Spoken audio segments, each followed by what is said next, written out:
Hey adventurers, DJ Rees here, diving into the untamed realms of Reddit. Brace yourselves as we unravel heroes and jerks in today's epic saga. Ready? Let's roll. Am I the jerk for not helping my dad when he needed me because I resent him and my stepfamily? The gist is this. I lost my mom to a long-term health issue when I was 10. The cost of treatment drained my parents' finances, and it was just dad and me after mom died. No extended family.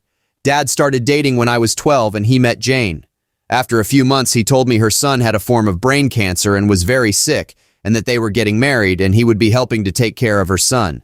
We went from 2 in a tiny 2-bedroom house to 4 in a tiny 2-bedroom house, and I had to share a room with a terminally ill toddler I didn't know. We had to make so many changes. No more takeout, which was a once-a-month treat before that. I had to stop my only extracurricular activity. I could have no friends over because noise bothered him. No space that was just mine. No extra money for celebrating birthdays and Christmas. When I was 15, Dad and I got into a huge argument because I was never home and was always saying no to helping Jane take care of her son. When I told him how much I hated the situation, he looked me in the eye and told me to grow up. He also told me that I was old enough to understand that life wasn't always easy or fun, and that a rougher life can build character. He told me we grew our family, which was a good thing, and one of the consequences of that sometimes is having less, but that it was worth it for the extra love. I told him that was BS. He told me I was not his whole life, and he was not going to stop doing what he wanted to do because of me. Then he told me to never ever say anything negative around his stepson because he was a kid and didn't need to know I resented him for being sick. After that talk, I was even more distant and left when I was 17, right after graduation, and I couch surfed until I went to college. I graduated high school at 17 and turned 18 that October. I didn't stay in touch. When I was 19, I heard that Dad's stepson had died. In college, I met my wife and we got married this past June. Then in November, my dad showed up and told me he wanted to talk. I shut the door in his face. He kept showing up wherever I was, to talk. After getting annoyed with him, I agreed to meet him for a coffee. He told me how he'd ended up divorced from Jane and how his stepson had died, and he looked disappointed when he learned that I already knew. He told me how he'd been struggling a lot and how he was hoping I could help him out. I laughed in his face and told him he had some nerve coming to me for help. He mentioned how he'd spent a lot of money on finding me and he wanted us to repair things, but he also needed my help. I told him no way. He became angry and told me he was my dad and was always there for me and I owed him. I told him I owed him nothing and I threw most of his words back in his face, including that he needed to grow up and that he was not my whole life and would not stop me from doing what I wanted. It became a bit of a scene. He told me at my age I should have grown more compassion. Am I the jerk? It's definitely a tricky situation, and how you feel about it could really depend on your personal values and beliefs. I mean, I'd say that family bonds don't always have to be defined by blood. Sometimes a lousy family member is just a lousy person, and sharing some DNA doesn't give them a free pass for their jerk-like behavior. Some might argue that they should help their dad, but in my humble opinion, Dad's the one being a jerk here. I mean, come on, asking a 15-year-old to sacrifice their happiness for someone they have no attachment to. That's just not fair. Growing up is something you do as an adult, and kids deserve to enjoy their childhood while they can. After all, you only get one shot at being young and carefree. So what do you guys think? Is OP the jerk for not helping their dad? Story 2. Am I the jerk for screaming at my sister and calling her a coke addict? I'm 18 years old. I live with my parents and my sister Joanne, who is 23 years old. Joanne has a cocaine habit and she claims it's normal in her job and it's just the lifestyle of being a chef, yada yada. My parents seem to be ignoring it since Joanne pays her rent on time and keeps to herself when she's in the house and doesn't cause many problems. I'm a college student on a government grant and I'm in college Monday through Friday up until 6 p.m. Working isn't really an option for me right now, so I don't go out much and I spend all my money on college supplies. Joanne doesn't seem to understand this and is always asking to borrow money and whatnot. I always say no because it works out that I only have $40 every week to spend on college stuff and travel to college. I got a Christmas bonus on my grant and I ended up deciding to book tickets for a small local gig that's next week. I booked 2, one for me and one for my best friend because her birthday is the same day and she loves the type of music. It was meant to be a surprise for her. I had told Joanne about this on one of her good days because I was genuinely excited to finally do something and live the college student lifestyle for a night. The tickets were digital, on an account shared with my parents. Joanne had asked for the login details, telling them that she wanted to book tickets to something, but she was lying and used it to sell my tickets for drug money. I didn't find out until I had gotten the email to confirm that the tickets were sent to someone else, and I was really confused at first.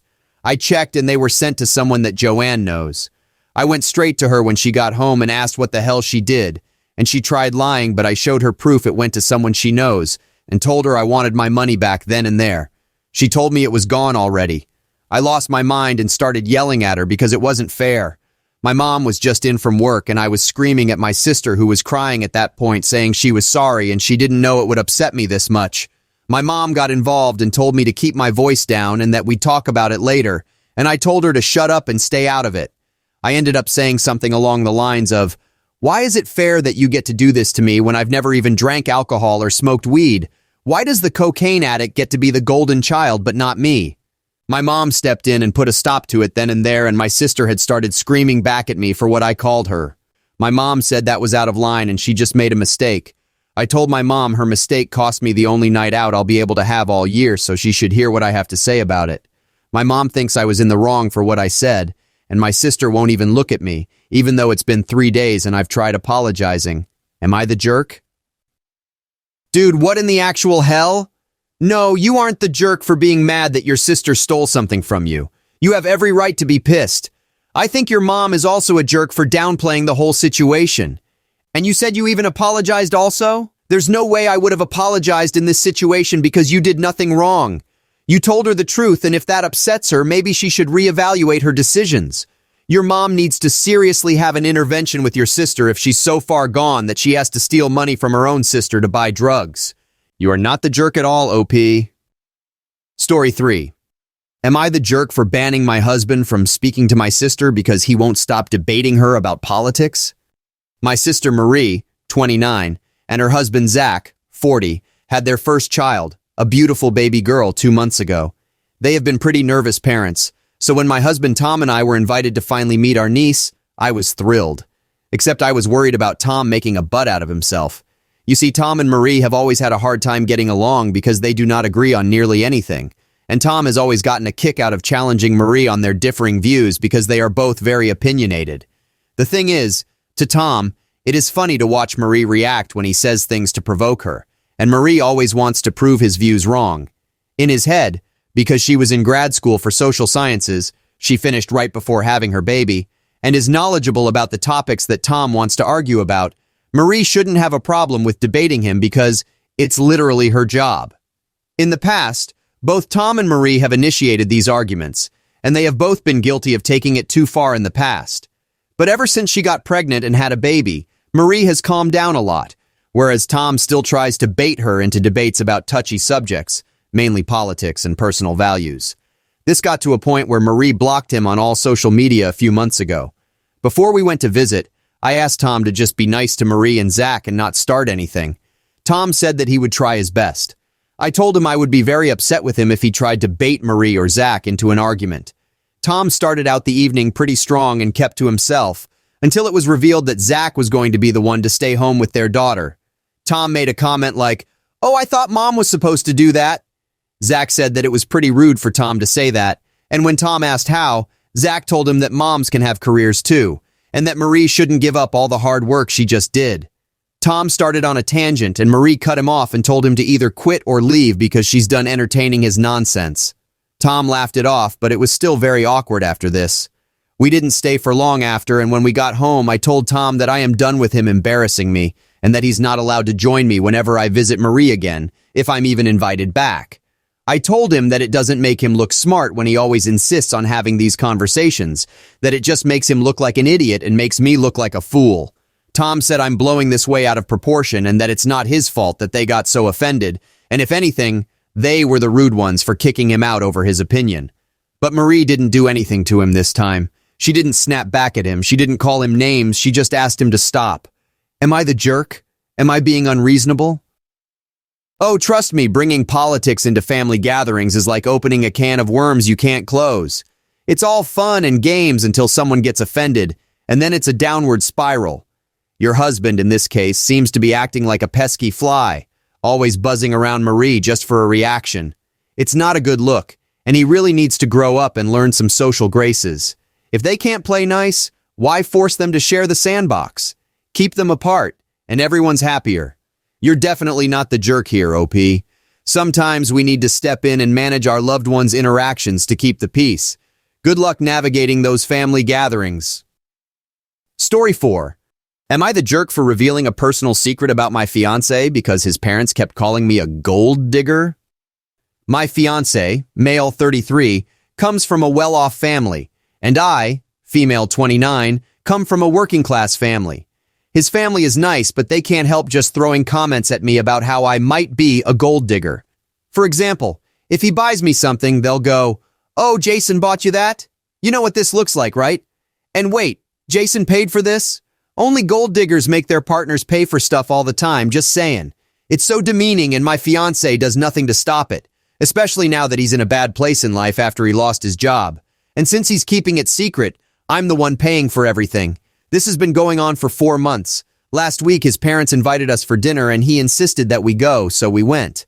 At the dinner table, his mom grabbed my hand, literally while I was eating, and looked at my bracelet and went, "Oh, this bracelet looks really nice. Did Jason pay for it?" I nodded and reminded her that he bought it for me as a birthday gift last year. She was like, wonder how much it costs. Then she leaned back and said, "You know, I remember when my brother was dating this gold digger woman. She'd receive expensive stuff like this," pointing at the bracelet, "for her birthdays too." I was stunned. I cut her off and asked if she meant to say that I was a gold digger. She threw her hands up and went, "I mean, if the shoe fits," while laughing awkwardly. Silence took over. I looked at my fiancé and he shook his head at me. I snapped. I told her it was bold of her to imply I was a gold digger when I'm literally providing for her unemployed son, and have been for 4 months now. They all looked shocked. She glanced at me in shock, and his dad asked if it was true, and my fiancé just froze but looked so angry. An argument ensued, and dinner was cut short, and we had to leave after they started berating him. He had a rage fit in the car, just yelling and lashing at me. In my defense, I said that he sat by and let his mom continually imply that I was a gold digger, but he said that they never outright called me a gold digger, so it was all in my head. He said I still had no right to take advantage of his unfortunate circumstance, to get back at his mom and expose him to the family. His parents went on about how disappointed they were, and now, as a result, he got disinvited from Thanksgiving. He blew up at me because of it this morning and kept saying I screwed him over so badly when he was just an innocent bystander. All right, let's get one thing straight. You're not the jerk for standing up for yourself, and your fiancé seriously needs to step up and support you against his family's snarky remarks. But hold on, have you ever really talked to him about how you feel? If not, maybe he's just oblivious to their sarcasm and didn't realize it was bothering you. Communication is key here. Guys can be clueless sometimes. Bringing up the unemployment might have been a bit much since it's a private matter, but standing your ground against the gold digger comments was totally fair. Family or not, you don't have to put up with disrespect. So, not the jerk, OP, but maybe there's room for a more tactful approach in the future. Story 5. Am I the jerk for letting my fiancé get kicked off the flight and not getting off with her? I imagine I'm going to get raked over the coals for this one. So my fiancé, maybe not for much longer, and I were on our way back from a vacation recently. It was a great time and everything went well without an issue. That is, until we started boarding the plane. Now I know better. I only bring a small backpack with essentials in case I don't get my checked bags. I can survive out of this backpack, and it will always pass baggage check for size and weight. I've done a lot of traveling, so why fight the system? My fiancé didn't want to listen to my advice and chose to bring basically a regular full-size bag that barely fits the standards of carry-on. But generally speaking, the airline worker doesn't want to deal with the trouble and allows it through. But this time the airline worker was not having it. It was a packed flight. We were boarding last in economy and it was just chaotic. I got through just fine with my little backpack, but I could hear the argument from the boarding tunnel thingy and it was getting heated. I was about to go back and try to smooth it out, but my fiancé rushed past and just boarded the plane. I just assumed that the attendant had given in and let her on. That was not the case. We found our seats and settled in. I was pretty tired and I could tell she was upset, so I just kind of tucked into the window and put my hat down and tried to take a nap. But soon after, the airline worker and a cop showed up and they were not messing around and wanted her off the plane. She tried to plead and cry, but they were not having it. And maybe in a moment of panic or just plain self-preservation, the cop asks if we're together and I blurted out, "No!" shaking my head emphatically. I got dagger eyes from her as she shot up and grabbed her bag and followed the cop out. She was also swearing and screaming the whole way out. When she did eventually get home, she caught the next flight out with the bag checked. I was there to pick her up. She obviously thought I was the a-hole. And to be honest, almost everyone I know thinks I'm an a-hole except my boss and coworkers, who, for context, were very much relying on me to be back on time. I gave my word that I would be back for a really important project that was time-sensitive. They were all very happy that I didn't get thrown off too. So, am I the jerk for this self-preservation? Oh man, this situation is a wild ride. I can't help but laugh imagining you waking up and being like, wait, what? Who? Nope, never heard of him, just to avoid the chaos. But at the same time, your fiancé is supposed to be your ride or die, so it's a bit of a dilemma, isn't it? While I think your reaction is pretty hilarious, I can see how some people might view it as a jerk move. But seriously, who wouldn't want to dodge dealing with a fiancé throwing public tantrums and attempting to board planes illegally? I don't think you're a jerk, but opinions might vary on this one. It's all about perspective. Thanks for watching till the end, and don't forget to like and subscribe for more of these ridiculous stories. Love you all, and stay safe out there in that crazy world. Much love. Peace.